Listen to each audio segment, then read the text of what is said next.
Good afternoon, and thank you again for coming on this Faith Conversation podcast. This is the ESUMC Faith Conversation podcast, where we explore how faith impacts our work and our life and other aspects of our life. So we're thrilled to have our guest here, Vere Pilgrim, today on the show. Vere, welcome. Well, good afternoon, and thank you, Pastor, for Thank you, inviting thank me. you. Yeah, Glad yeah. to be here. I'm so glad to see you. Yes. Well, so let me start off by saying that do you have you always lived in the Poconos? No, Okay. If not, then what brought you to the my Poconos? journey to the Poconos started from Barbados, which I left some nearly 40 years ago. And I lived in Brooklyn for a while. And 18 years ago, I relocated here to the Poconos. Felt it was time that we get out of New York. And we settled here in the in East Stroudsburg. Beautiful place, and a big change from the city. And I thoroughly enjoy it. Don't think I'll relocate to the city again, but You like it, right? yes, I do. So how did Very you peaceful. come up, or how did you end up in East Stroudsburg United Methodist Church? Oh, okay. I was always a Methodist, so wherever I lived, I always sought out a Methodist church to attend. And after we decided on coming here to the Poconos, I looked around a couple of churches, and this church was in close proximity, and I decided to join it. I visited a couple others, and I settled here. I was welcome, and it had a good program going, young program, a youth program that was going on at that time. And I always feel that the future of the church is in youth, and any church that has an active youth program is a growing church and doing the work of God. So I attended one service and I felt very welcome. I was met by one of the members, and she made me feel welcome. So I said, okay, I'll settle here. It's close. That's good. That's good. So how long have you been here? 18 years ago, 18 I years moved. ago. Yes, just 2008. Wonderful, wonderful. So what have been your career path, Oh, that's one that has been led by the Holy Spirit, I must say. I started out as a young boy for selling papers. I was a young paper boy. And that was my first job. Of course, it wasn't paying anything because it was family owned. And then after school, I apprenticed as a welder and became a professional welder, certified welder. But then after a couple of years in there, I moved into the garment industry. A friend of mine invited me, told me to come on over and work with him. And I started there. And I held a number of positions there. Eventually, I ended up as the manager and of the operation before I immigrated here to the United States. Did you do the same kind of job? No, I started as a welder. Then I went into when I went to the garment industry, I became a mechanic, playing the sewing machines, and then I became a production engineer, planning the production and the systems, uh, the layouts, the production systems, and making the flow of the to ensure that there's a good flow of the product through the assembly lines, and then became a manager of production manager, and then I managed a factory, production factory, while the main office was being expanded. Mhm. And then eventually I moved to another factory in St. Lucie, and I worked there for around 7, 8 years until I came to the United States.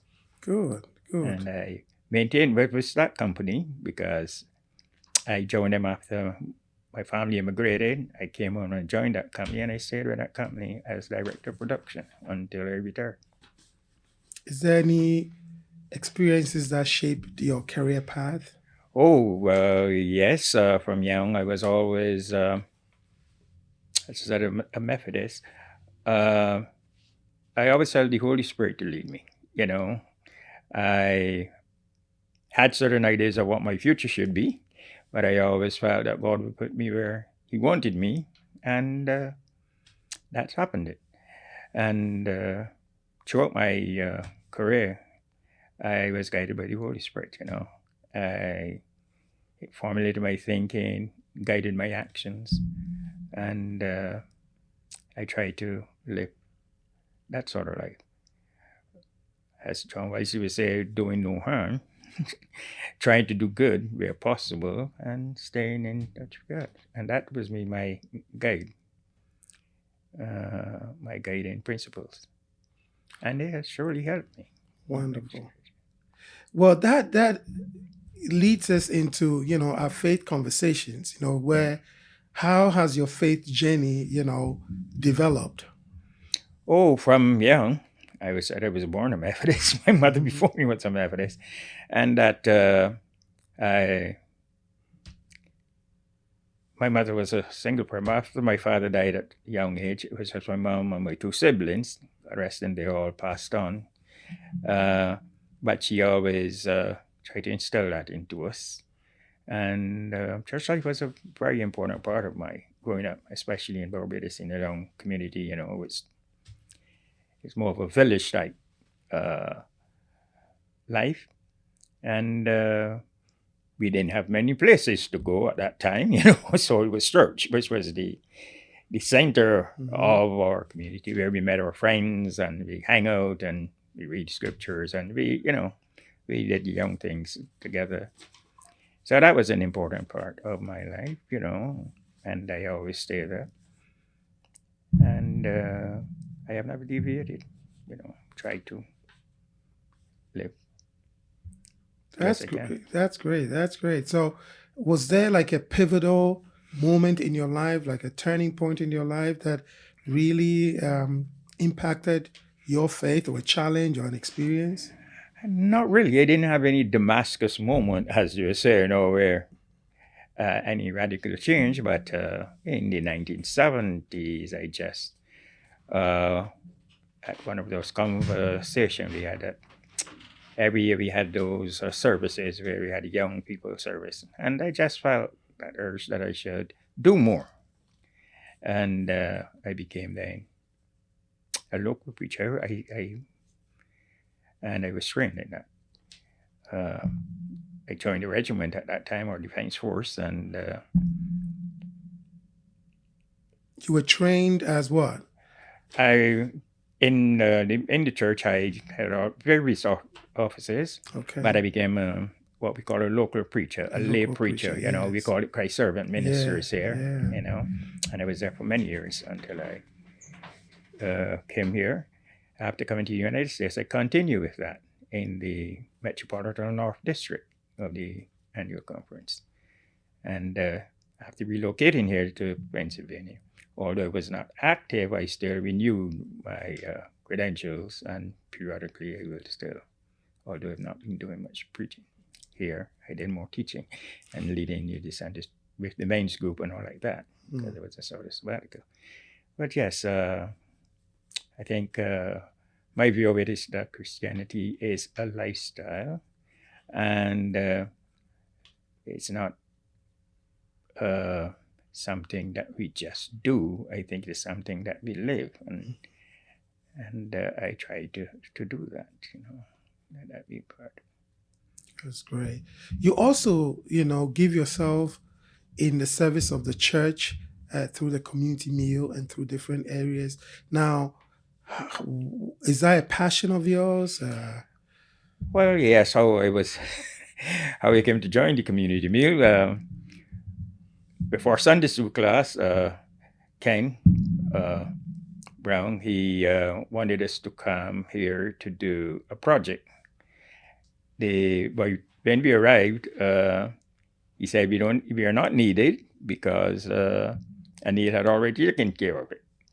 So from there, then I saw that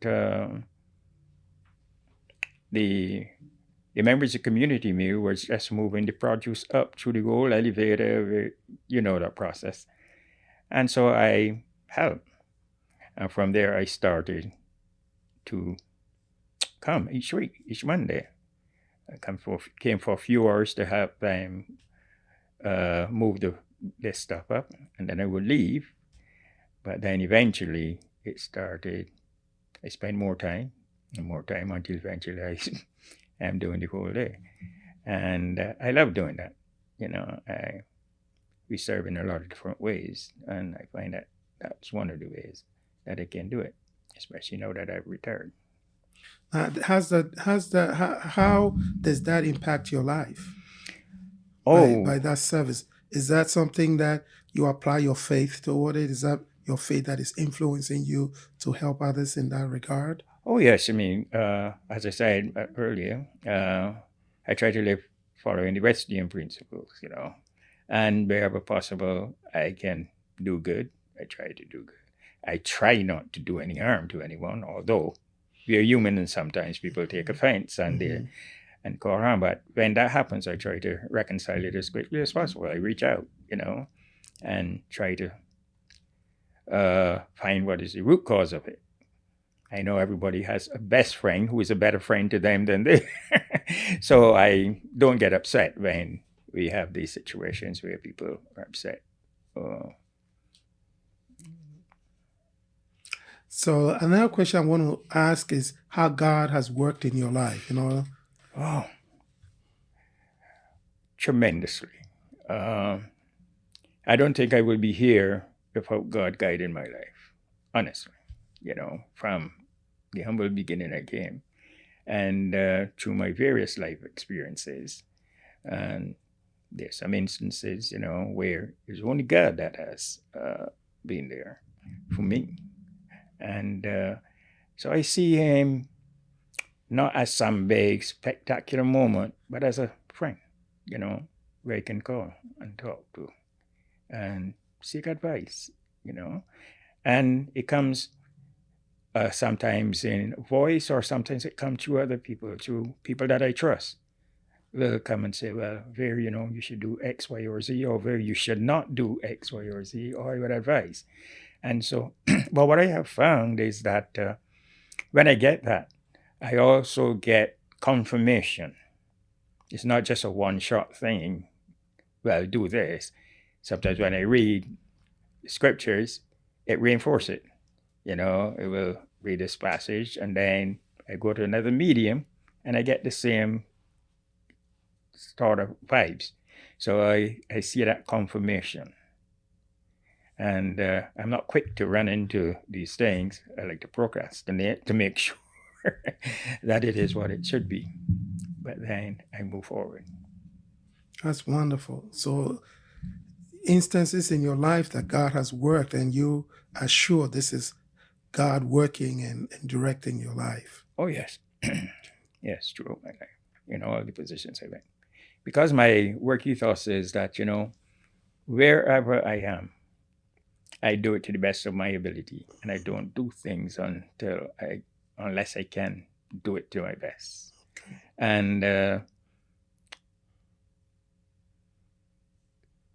is, and Paul confirmed that, he said, and to the Colossians, when he said, in everything you do, whatever it is, you do it as unto the Lord. Mm-hmm. So I do that, and I advise my friends, especially when, I was counseling before, if you're a janitor, be the best janitor there is, and as you do that janitor job, make sure you do it to the best.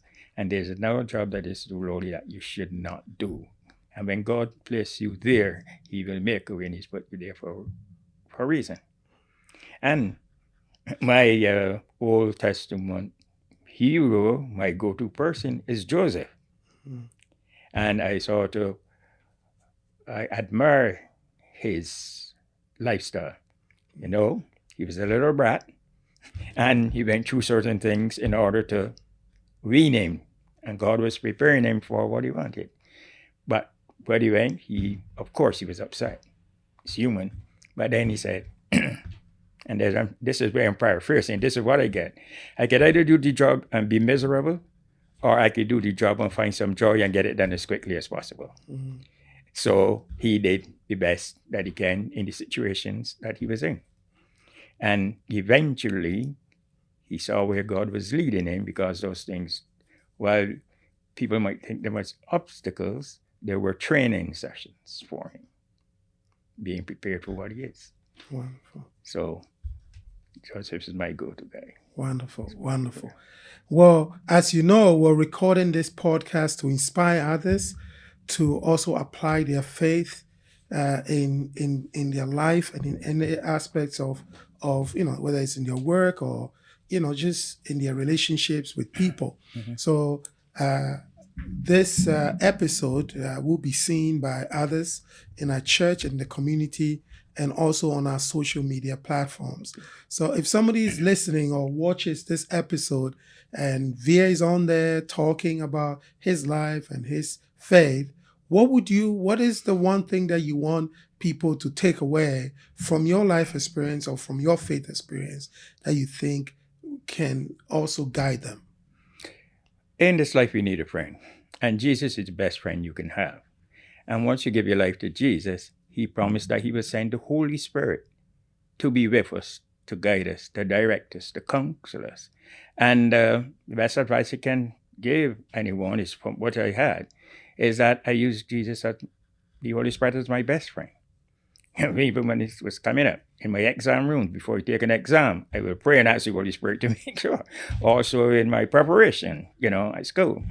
And even now, I do that. And you can pray at any time, as you walk, you talk, and I see God in everything, his Spirit at work in everything I do, and so I try to give him praise at all time, and give him thanks. But in this world, especially in these times, you need something to hold on to. The world will offer you different things, but the best I can recommend to you is giving your life to Christ. Let him be your partner. And he says, come as you are. You don't have to get rid of anything. You come as you were, and anything that he cannot use, he will take away. He didn't tell you to leave your friends. You will find. And that was happening to me. Certain friends and places I will go. I then didn't have that desire not to go. And then we part amicably, because at that time that person was not a part of my life or cannot add to what my mission was. So if you're looking for a friend, that's one, and you can be a very happy person. Wonderful. Wonderful. Before we wrap up, we want you to also, you're serving in a community meal and helping in different areas. What kind of encouragement or what do you get from service, and how would you inspire others to also, give back by serving others? Well, I don't go into it to see what I can get from it, I go in because I'm led to do it, and I offer, and I do it without any expectation of anything, because Jesus tells us that we should give without expecting anything in return. If we give expecting something, that's just a trade. You're not really doing anything. But when you give, especially to those who cannot give you back, that is the service. And if I lend anyone anything, I lend them or give them without any expectation of getting it back. And and I think that's where I go, not so much from giving me my gratification, but I do it because that is what I'm led to do, and through my life I've been doing that, trying to do that. Well, thank you so much, Vere Pilgrim, for coming on the Faith Conversations podcast here at East Stroudsburg United Methodist Church. It's a joy to have you, and thank you for sharing your time with us. Well, thank you very much, and it's been my pleasure. Take care.